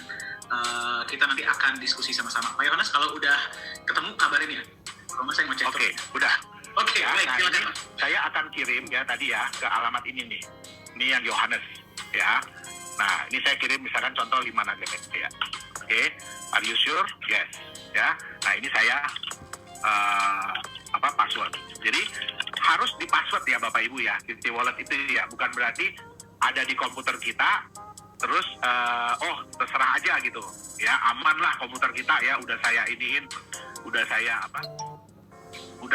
password komputer saya, nggak mungkin lah bisa diiniin, bisa di hack orang lah segala macam. Tapi tetap sebaiknya QT Wallet itu tetap di password ya. Nah ini Bapak Ibu bisa lihat ya, ada masuk untuk wallet address yang nama Yohanes. Dan Ya, itu langsung. Ya, tapi lihat di sini unconfirmed. Oke. Jadi kita udah bisa lihat jumlahnya, tapi belum terkonfirmasi. Jadi dia nunggu 6 blok terjadi. Setelah transaksi ini, dia nunggu 6 blok terjadi, ya baru dia akan pindah ke balance yang terkonfirmasi. Baru abis itu bisa kita pindah-pindahin. Ya, baru abis itu bisa kita pindah-pindahin. Oke, nah itu bedanya. Oh, itu Ya, langsung itu sistem kerjanya. Itu langsung masuk Pak di atas. Nah, ya, ini kita lihat ya, transaction ya. Di sini ada, tunggu sebentar. Saya jadi bingung karena dua komputer, saya jadi bingung. Nah, ini ada tanda jam ya. Nah, ini kalau kita hovering, unconfirmed, 1 dari 6. Ya, 1 dari 6 transaksi. satu dari 6 konfirmasi. Nah, di sini ada transaction ID Bapak Ibu. Lihat ya, ada transaction ID. Oke. Nah, kita lihat di sini nih. Kita punya Nagaya Explorer. Itu berarti bisa dicek, bisa diverifikasi ya, Pak Yohanes ya? Transaction ID itu. Betul. Nah, ini lihat ya, ada di blok 691.585 ada hash-nya ini kode transaksinya, tax ID-nya sejumlah 5 Nagaya. Belum muncul Pak Yohanes. Ya. Oke, layarnya. Sorry. Ya. Sorry, maaf. Saya Terlalu pikir banyak. kepala saya yang sudah mulai berasap, Pak. terlalu banyak screenshot jadi bingung ini. Ya, udah kelihatan kah? Sudah, Pak. Sudah ya. Nah, ini ada blok 691.585 nih. Ya. Nah, ini ada hash-nya. Oke. Nah, ini kalau kita klik di hash ini, ya, jadi ada yang ngirim dari ini ke address ini. Jumlahnya. Ya, sejumlah 5. Ya, kita lihat address ini ya, belakangnya EEU, depannya NMB ya. Ya.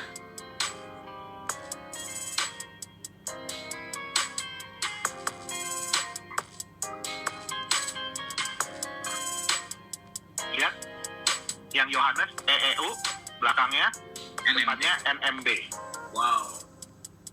Nah, Jadi kalau misalkan nanti begini Pak, kalau misalkan ada yang bilang, saya udah transfer nih, gitu kan, kita tinggal Ya. minta, oke, coba transaction ID-nya kan kita bisa cek di Block Explorer ya Pak ya? betul.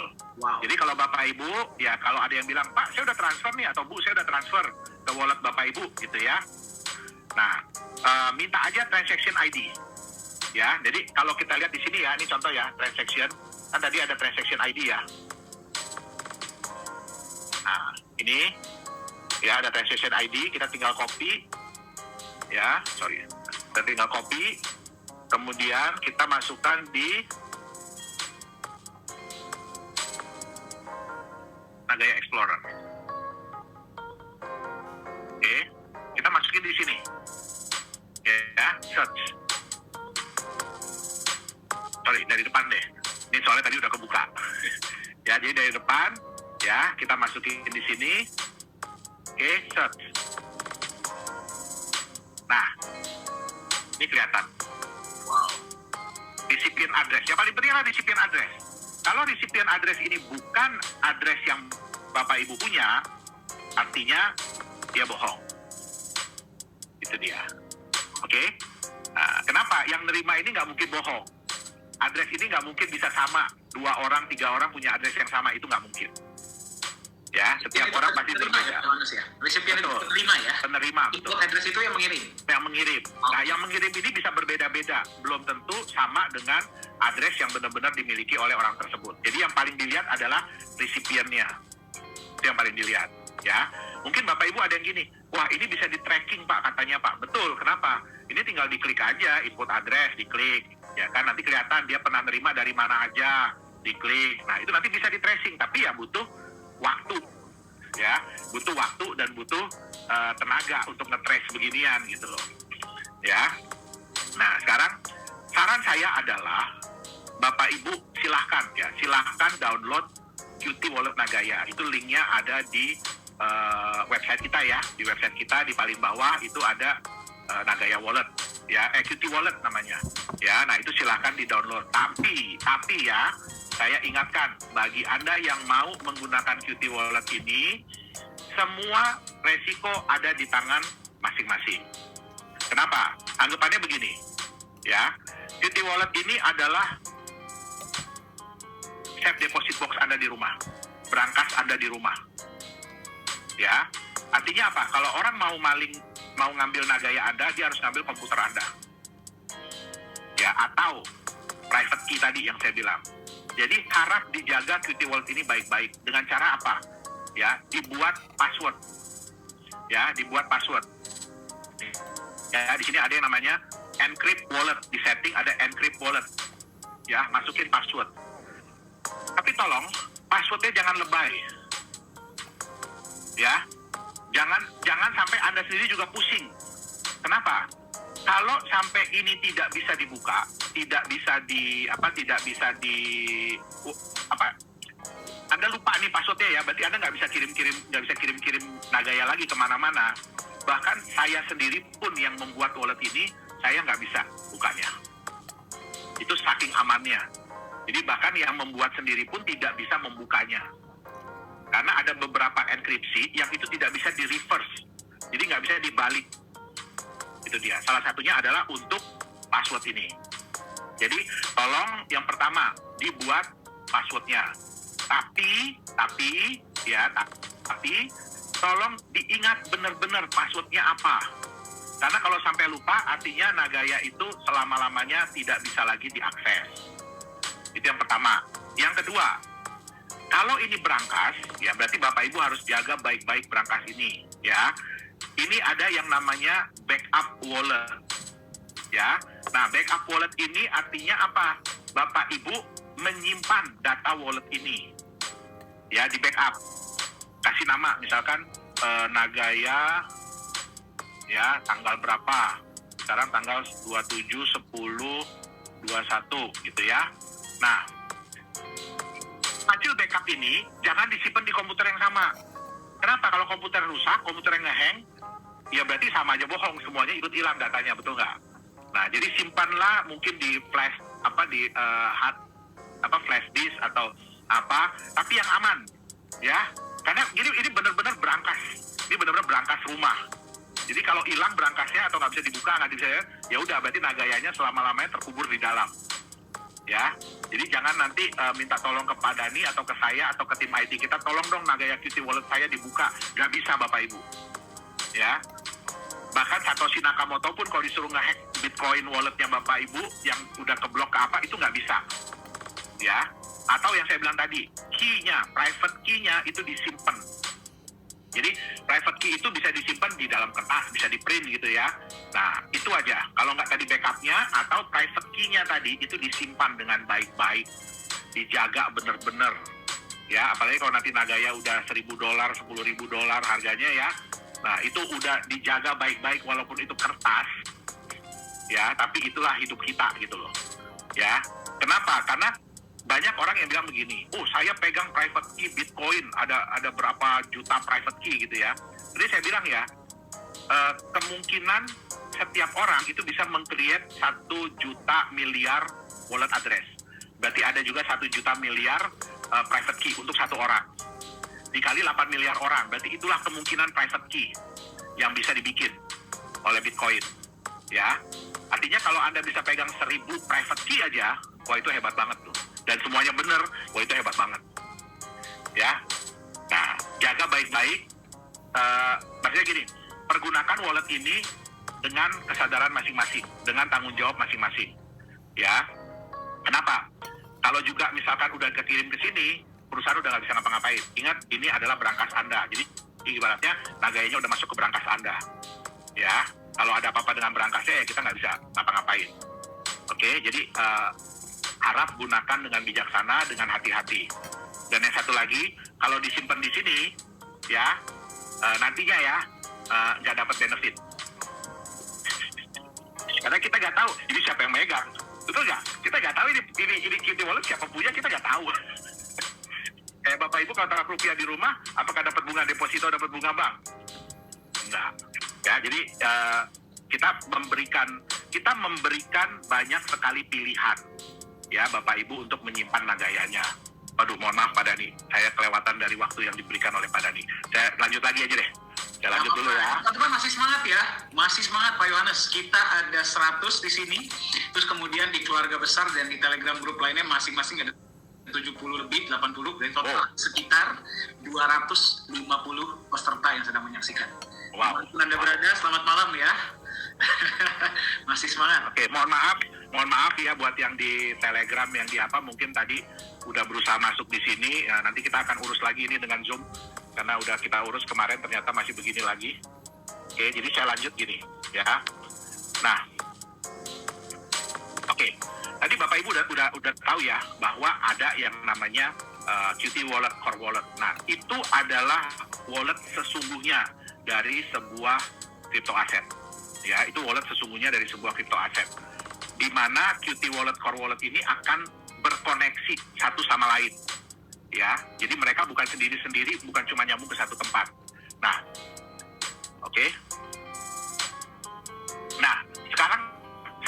ada yang kedua. Sorry, kok belum berubah ya. Nah, sekarang ada yang kedua, ya, wallet yang kedua, yaitu wallet yang semi-decentralized. Kenapa saya bilang semi-decentralized ya? Bapak Ibu bisa lihat yang warna kuning-kuning-kuning ini ya. Yang warna kuning-kuning-kuning ini, dia nyambung ke satu komputer, dan komputer inilah yang menyambung ke satu wallet. Ya, artinya apa? Wallet-wallet yang warna kuning ini bukan wallet sesungguhnya dari sebuah crypto aset. Ya, mereka mengambil data atau menyimpan data, ya, itu di yang ini, yang orange-orange ini nih. Nah, inilah yang merepresentasikan jumlah yang ada di wallet ini. Contohnya apa? Web wallet dari Nagaya. Web wallet Nagaya itu bukan Qt wallet, ya, tapi kita menyimpan data di server Nagaya. Ya, jadi Bapak Ibu kalau mengakses itu melihat angka yang ada di sini. Nah, angka yang di sini ini merepresentasikan angka yang ada di wallet-wallet kita. Jadi kalau di sini ada yang transaksi transfer Nagaya menggunakan web wallet, ya, artinya apa? Memerintahkan ini untuk transfer. Nah, ini juga apa? Exchanger.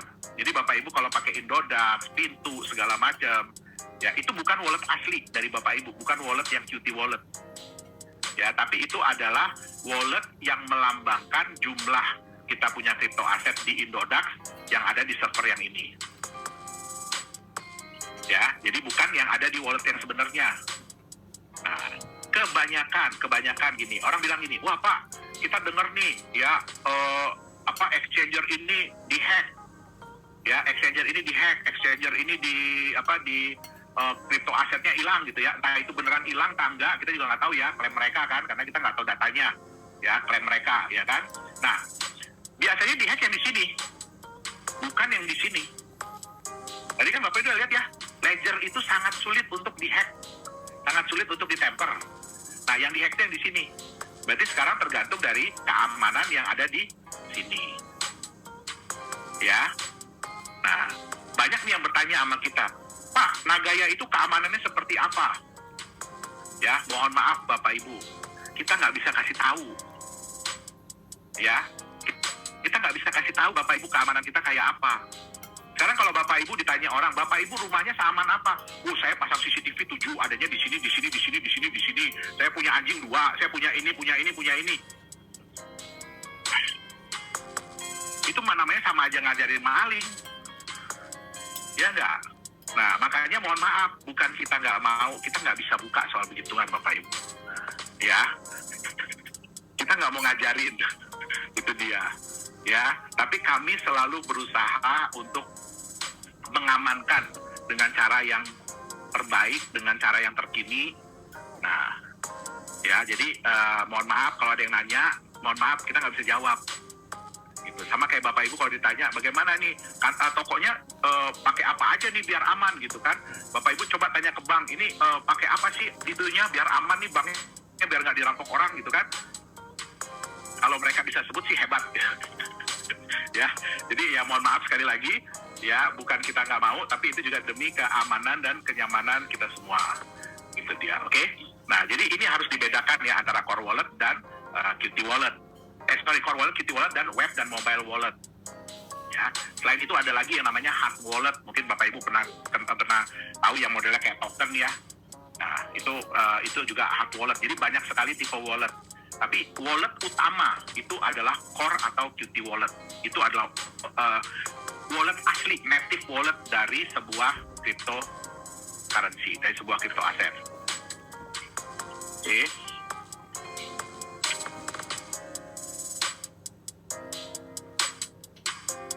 Nah, ini yang saya bilang tadi, mining. Ya. Jadi kalau yang menghitung transaksi, yang menghitung hash dari blok-blok tersebut itu siapa sih? Ya, itu adalah miners. Nah, miners itu apa? Miners itu sebenarnya adalah node, adalah komputer, ya, atau perangkat yang didedikasikan untuk menghitung, ya, bukan cuma menyimpan, tapi dia juga menghitung, ya, menghitung apa? Menghitung transaksi yang terjadi tadi, blok-blok yang terjadi tadi, Nah, mungkin yang ini, ya saya mau jadi miners kemudian yang ini, saya mau jadi miners ya ini juga sama, ini juga sama. Nah, atau ini juga, akhirnya ada yang ikut lagi jadi miners. Jadi bukan berarti yang tersambung dengan network ini hanya miners, tidak ya. Semua wallet dan miners itu tersambung dalam satu network yang sama. Oke?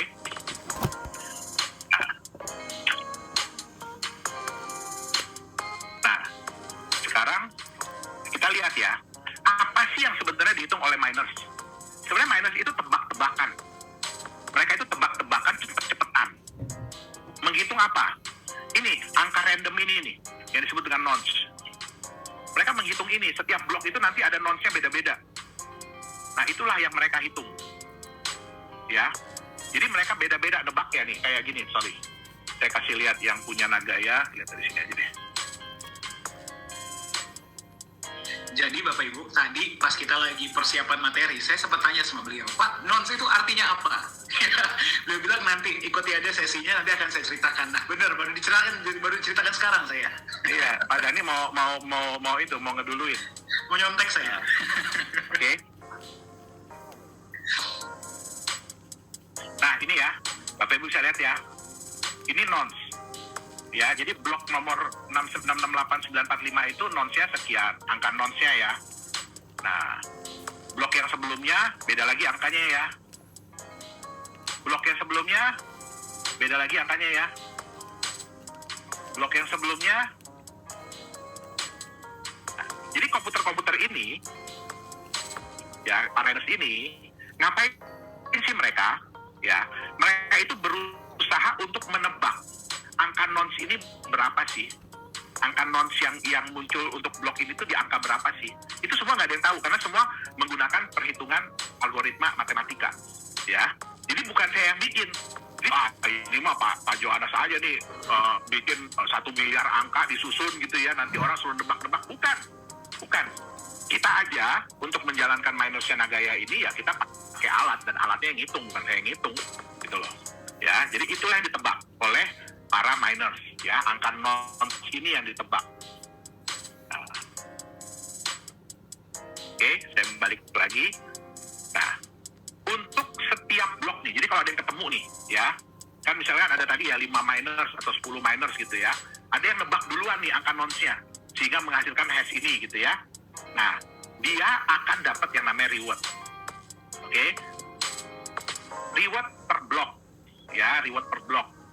Oke, itu terdiri dari si new coin sama transaction fee. Jadi setiap blok yang itu ada 2 yang akan dikasih, yaitu new coin sama transaction fee. Ya, ini saya kasih lihat. Ini makanya kita harus cari nih, mungkin Pak Dhani kalau untuk training untuk apa gitu ya, kita harus cari yang bisa sekaligus menampilkan dua layar gitu ya. Dua layar secara bersamaan gitu ya Pak? Iya.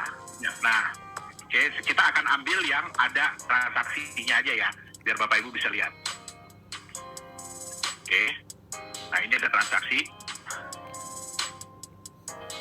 Ya, oke. Nah, ini ada transaksi dan ada reward. Ya, cara melihatnya gimana? Reward itu biasanya agak kecil nih, 0,001 gitu ya. Ini reward. Nah, kita lihat. Ya, di reward ini ada new coins keluar, tapi new coins-nya 0. Jadi new coins yang keluar di sini adalah bentuk reward. Reward ini dari mana? Ini transaction fee. Ya, memang di Nagaya untuk setiap transaksi peer-to-peer kami belum mengenakan biaya transaksi. Tapi sebenarnya setiap transaksi yang dilakukan oleh Bapak Ibu itu kami kena. Ya, kurang lebih 0,001 Nagaya untuk setiap transaksi. Ya kan? Nah, tapi ini nanti akan dibayarkan kepada miners. Ya, jadi kalau ini sih masih kecil. Ya, jadi transaksi Nagaya masih belum banyak. Nah, ini saya kasih lihat. Ya, bagaimana kalau blok itu kosong. Blok terakhir di berapa ya? Berarti sekarang kalau transaksi peer-to-peer itu masih belum dikenakan transaction fee, tapi nanti ke depannya Pak, untuk transaksi peer-to-peer di Nagaya itu nanti akan dikenakan Akan dikenakan. Ya. Nah, ini kalau kosong, itu artinya kenapa? Karena dia tidak ada transaksi. Jadi tidak ada fee yang diberikan. Dan tidak ada baru yang diberikan. Oh, Itu dia. karena Jadi, tidak ada transaksi. karena tidak ada transaksi. Oke. Tapi blok tetap terbentuk ya Pak ya? Blok Berarti tetap walaupun- terbentuk. Walaupun tidak ada transaksi, walaupun nggak ada penumpang, kereta tetap jalan. Dan itu setiap berapa lama Pak? 2,5 menit? Kalau di Nagaya diharapkan 2,5 menit. On average lah ya. On berarti ya, kurang average, lebih. betul. Kalau Bitcoin itu kalau nggak salah 10 menit ya Pak? Bitcoin diharapkan setiap 10 menit. Oke. Ya. Oke, jadi saya rasa sih mungkin cukup kali ya untuk hari ini. Karena ternyata, wow, saya udah ngomong 1 jam lebih, 1 jam setengah lebih. Dan Ya. attendance masih full Pak Yohanes. Berarti mereka masih semangat ya. Teman-teman masih Jadi ya. sebenarnya masih banyak kalau Bapak Ibu memang mau mendalami ya sebenarnya di Google, di apapun sudah banyak. Ya, tapi secara prinsip dasar ya bagaimana sih blockchain itu bekerja, ya kan? Bagaimana kita bisa melihat transparansinya, ya kan? Bagaimana kita bisa mengecek transaksi itu benar atau enggak, itu semuanya bisa dilihat di blockchain itu. Atau kalau yang udah jago pakai Qt Wallet, sebenarnya nggak usah ngelihat Explorer pun, dia bisa ngelihat dari Qt Wallet. Dia bisa tadi yang perintahnya banyak tadi itu loh. Dia bisa menjalankan itu semua. Itu dia. Oke. Mungkin segitu yang bisa saya sampaikan Pak Dhani dan Bapak Ibu sekalian untuk tema kita pada malam hari ini. Waduh, mantap. Terima kasih banyak Pak Yohanes. Pak Dhani, sorry, satu lagi. Saya mau kasih Silakan lihat. Pak. Silakan. Ya, sorry ya, ini dari Block Explorer ya. Jadi Bapak Ibu bisa melihat sebenarnya dari kapan sih istilahnya blockchain Nagaya itu dibuat ya. Itu kita membuat blockchain ini menjalankan mulai dari 1 April tahun 2018. Ya, dan sedangkan Nagaya sendiri baru kita resmikan ya, baru kita legalisasikan di Singapura itu Juni ya, bulan Juni tahun 2018. Nah, jadi ini membuktikan bahwa sebelum kami memulai bahkan memulai untuk mendirikan perusahaan Nagaya Technologies ini, kami sudah mempersiapkan terlebih dahulu blockchain dari Nagaya ini. Ya, jadi banyak yang mungkin developer lain yang mereka ya PO sistemnya. Mungkin Bapak Ibu tahu ya, kalau kita beli barang ada sistem siap, udah jadi barangnya atau sistem PO gitu loh. Nah, kalau di Nagaya kami bukan sistem PO. Jadi kami memang sudah mempersiapkan dulu blockchain dari Nagaya ini sebelum kami mendaftarkan diri di Singapura, ya baik di pemerintahnya maupun di asosiasi-asosiasinya. Itu dia. Jadi mungkin itu yang bisa saya tambahkan Pak Dhani. Nah, itu bukti ya, Bapak Ibu ya. Ini ilmu beliau ini saking banyaknya, itu nanti sesuatu yang baru akan muncul lagi ya. Jadi mungkin nanti Pak Yohanes mungkin kita bisa siapkan sesi selanjutnya ya. Bagi teman-teman yang mau belajar lebih dalam tentang blockchain, lebih dalam tentang... Nah, ini Bapak Ibu mengundang beliau untuk kita bikin sesi itu sangat sulit. Saya booking, Pak, tolong dong Pak ya berbagi tentang blockchain kepada sahabat-sahabat kita, keluarga kita di Indonesia. Ini 1 bulan ya Pak Yohanes ya? Lebih ya? 1 bulan baru bilang oke pada tanggal ini ya. Jadi beliau ini sangat senang berbagi ya, dan apalagi kepada kita keluarga besar Nagaya ya, agar kita tuh memahami apa sih yang kita pegang. Jadi kita jangan cuma asal pegang aja, kita harus tahu apa yang kita pegang dan sepowerful apa sih, sekuat apa sih teknologi barang digital ini ya. Nah, yang kita pegang ini seperti apa. Nah, itulah tugas kita ya, memberikan edukasi.